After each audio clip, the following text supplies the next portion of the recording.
So, Mandy is a film that was briefly in theaters. It was in like one theater showing near me, and I, of course, didn't see it that night. And now it's straight on demand. So I was like, all right, I'm still going to be reviewing this because Mandy is the newest Nicolas Cage film. And when I saw the trailer, which by the way was by accident, I was like, yep, I'm actually going to go out of my way to see this film. Mandy is a film about a cult that is very interested in this woman named Mandy. And she's married to Nicolas Cage's character, and she gets taken by this cult. And Nicolas Cage's character must somehow try and both save her as well as extract revenge to this cult. Now, this is a film that manages to balance the pulpiness of, the action genre that this is clearly trying to, pay homage to of the 80s. But it also does a good job of being art house-esque, particularly the first half.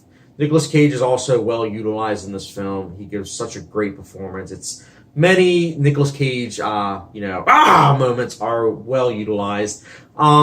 I really liked the style of the film. I thought the style was well worth the time that was put into it. Also, Johan Johansson's last score was really good. He's such a great composer, and it's a shame that he died, but his score is well worth listening to on its own, but in the film it's also well utilized. I think that this film is also paced well in that it's two halves of the film. The first half is very art house-esque, and then the second half very pulpy 80s-esque in terms of just straight up action porn. But at the same time, I liked that. Two halves of the same film. I mean, two halves of a different film. It's good because when you're watching it, you can kind of see like as it's slowly veering into a different category. And that was good because it didn't feel jarring. And I think it easily could have, but it didn't.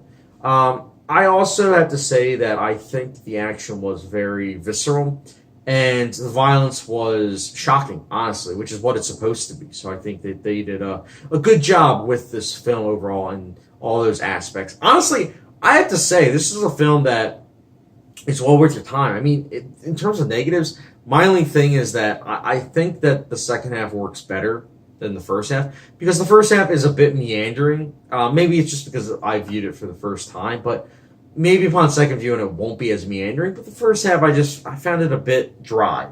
I love art house films, truly I do, but I just felt like it was meandering. It wasn't like Revenge, which came out like 6 months ago. It wasn't like that movie where it was just art house action, but also like, a throwback to the 80s.